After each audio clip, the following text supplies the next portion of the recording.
I assume there's lots of questions about your lineup here tonight, Coach. Yeah, there'll be a lot of game time decisions as to who's going to go.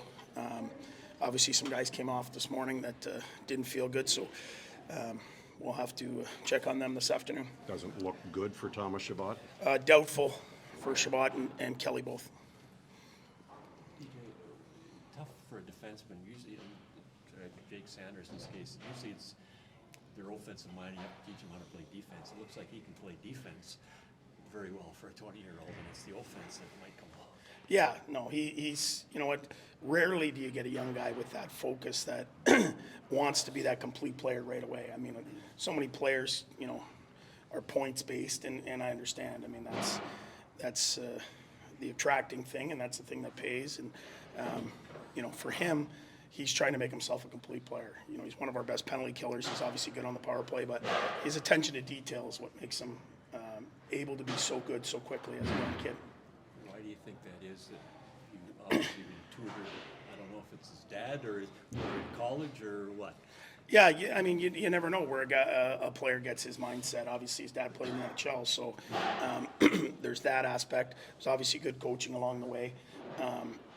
And then there's the inner drive to be trying to be the best. And in order to be the best defenseman, you have to be able to defend and create. And I think that's what he's trying to do, is trying to be the best. And does he like the challenge of the ice against the star players? I don't think he gets intimidated. You know, I don't think he's cocky either. I just think he goes about his business and tries to do the best he can every night. You don't hear much from him, but I think he's not going to back down from any challenge. Can you talk about just this stretch of the season? The Oilers go through it. Every team either trying to get into the playoffs or trying to hold on to a spot. You have a good week and everything seems, you know, wonderful, and then things don't go well for a little bit. And you kind of capture yourself and move forward. Just all that goes into it, especially this time. Well, for sure, and for a young team that hasn't been in this scenario, you know, passed with flying colors against at home against the Red Wings and did all the things we had to do going to New York, then Columbus, then, you know, poses another issue on the road, you know, where we haven't had as much success. We're going to look to finish the trip on the right note. We talk about, you know, month by month. We're 3-3 here. We don't like the way we've played the last two. There's a difference between losing and you played the right way and you played hard and you did all those things. I don't think we were very good in Calgary, and we'll be better here tonight. But like you said, it goes week to week. One day you're the hero, the next week you're the GOAT. You know, we're going to do our best here. And regardless, these guys are playing meaningful games.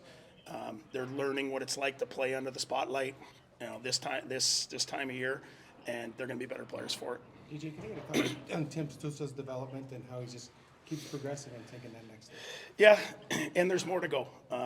You know, to be elite, to be an elite one center, it's face-offs, it's the penalty killing, it's power play, it's the whole package, and you got to do it every night against the league's best. That's, you know, now what he's up against. He's seeing everyone's either top checker or their top line, and that's a different animal in itself. And, you know, one thing about him is he wants to continue to get better.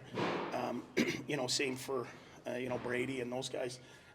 You know, they're playing against the other team's top players every night, and that's, you know, and then when you can handle that, that's when you know you've gone to the next level, and I think our guys are up for that challenge. You know, McDavid and Draisaitl probably come up a lot in the pre-scouts, but Nugent Hopkins is 100-point pace this year. How often do you sort of mention him as a player that needs to be watched and is noted this year? Well, an integral part on their power play. When he's there, they get moving guys around clearly, and then you know when you're looking at their team, you're looking at Kane, you're looking at Hyman. There, I mean, there's all kinds of guys coming at you, and they can flat out create offense. On top of, you know, clearly McDavid, where he's at and how many points he's ahead of the rest of the league is something else. You know, we're going to have to check. We're going to have to limit chances, or you just don't win. Looking forward to this challenge tonight? Yeah, no, absolutely. Obviously, playing Connor and a great team over there. So, you know, we're ready to turn the page tonight for our past few losses, but we're excited for this next match. Were you ever around the Oiler room when your dad played? A little bit. I was pretty young at the time, so I don't remember a 5 or lot. 6? Yeah, I was really young, but I do remember living in St. Albert for a little bit, and I have a lot of family up here that are going to come to the game, so I'm excited for that. Would you have played when you were playing in Calgary? Would you have played against Holloway at all? Yeah, no, I played against and with Dylan. I remember it was my first year Bantam. I played with him for a couple weeks, so he's a great guy. I hang out with him in the summers for a bit too, so yeah, he's a good buddy of mine. You remember about St. Albert? Not a lot, other than just coming back here for some summers just to see my grandparents. You know, they're pretty supportive of me, so I try to get back and make the trip up as often as I can. What's the right way to defend when McDavid or Draisaitl is kind of in your vicinity? Like you've got the foot speed to get there, but once you're there, what's the right way to defend those guys? Yeah, I mean, I don't think anybody really has the foot speed to keep up with Connor, but you kind of gotta play off him a little. We're gonna try our best tonight. Every team looks at him as the best player in the world, so our team looks at him no different. Are you able to, I'm sure you asked a lot of your dad's influence on your life and career. I'll be the next guy to ask you about that. What's he kind of meant to you when it comes to just everything that you're up to? Yeah, no, he's been huge. He's always been a guy, not just with me, but with my brothers, super supportive of what we're doing.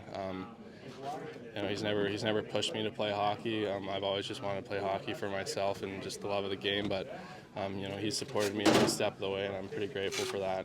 Your dad was a great skater, so I covered your dad when he was here. Did he teach you anything about, okay, you got to learn how to skate really well first before you learn all the other stuff? Yeah, no, I remember skating has always been the first thing he taught me about hockey. If you can't skate, you can't play. So, when I go back to Montana in the summers, he comes out with me sometimes, and we're always doing skating stuff. It's never stuff with pucks. It's always power skating. So, I've taken after that, and yeah, he's been huge for me, and I'm grateful that he's helped me along the way. When you were born in Whitefish, you were on holidays there when your mom was pregnant? Or how did yeah, my dad's always gone back there in the summertime, in between seasons, so it's kind of became a home for me and my brothers. We love going back there in the summer. It's just a quiet, small town, so it's nice. Yeah, we was going to a place in Coeur d'Alene, Idaho. Oh, yeah. They're kind of the same. Yeah, they're pretty close. Places. Yeah. Have you ever played any of the old video games that your dad was in and seen how fast they made him in those games? No, I actually haven't. I'm not a big video game guy, but I'm sure he'd be pretty quick. Like he was way faster than everybody in those games. Really? They made him crazy fast in the video game. Yeah, no, I watched some YouTube videos of him playing in his prime, so it's pretty cool to see. Does it feel like you've played a kind of a crazy number of games in this building already for how long you've been in the league? I feel like you've been here a lot. Yeah, I've been here a lot, especially with juniors too. So played here a lot of games, but it's always fun coming here, and it's great playing against those guys. It's obviously for young players in the league to play against guys like McDavid and Draisaitl. It has to feel like a great challenge. How do you take that challenge when you get that chance? Yeah, 100%. I mean, you see over the last years there, those two are definitely, if not the best two players, one of the best two players in the league. So, it's always a challenge playing against any team in the league. I think everybody can beat anyone, but playing against those two guys, it's going to be hard, and we got to play, check them hard and play a good defense.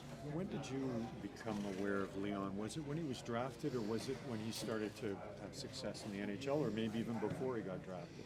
He played in the same junior team I used to play, so guys were already talking about that when he was there and when I came in. So no, it's definitely great seeing his path, and he's been just such a fun player to watch. Every time I come home, and because of the time change, I'm able to watch almost all our games, so it's awesome fun watching him. How big a deal is he? We asked him, and he kind of won't give us much of an answer. But you tell me. I mean, he broke records for German hockey and for everything there, and I think he's a pretty big deal there. So, but in Germany, it's more about soccer, so we don't really like that. But no, he definitely gets recognized, and it's definitely great and a big piece of the hockey there in Germany. I know giving up a little bit less on the power play is a focus for you guys, just with the shorthanded goals against and such. Has there been a common theme as to why some of that would happen, or where have you been on that front? Yeah, it just can't happen. Simple as that. I mean, you just can't let those shorthanded goals affect your game after two, and that's what we did. I mean, everybody's getting down on themselves, and we just can't let that happen. I think 3 shorthanded goals in the last 4 or 5 games or whatever, and it's just not good, and we got to switch it up. I mean, we do a couple bad mistakes, and then we got to go all 5 back home, and then see what we can do.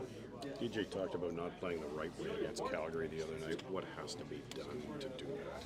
Yeah, I mean, I think especially in the first, I think we played pretty good before we got the shorthanded goal. I felt like the same thing in Vancouver. I think we played pretty good at the start, had a couple of great looks, and then we kind of couldn't capitalize on them. But and then we kind of got back to cheating and doing all that stuff. And I think that's getting away from our game plan, and that's not what we want to do. So if we want to win those games, we got to play hard defensively and try to not get as many goals against and shoot a couple more goals than that.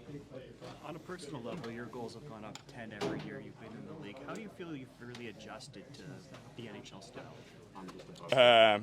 Yeah, it would be good if that could keep going over my career. I think that would be awesome. But in the end, I mean, I just tried to play my game every night and worked hard every summer and try to get better. I think, I feel pretty good right now and just got to get more confident and want the puck more and try to make those plays happen.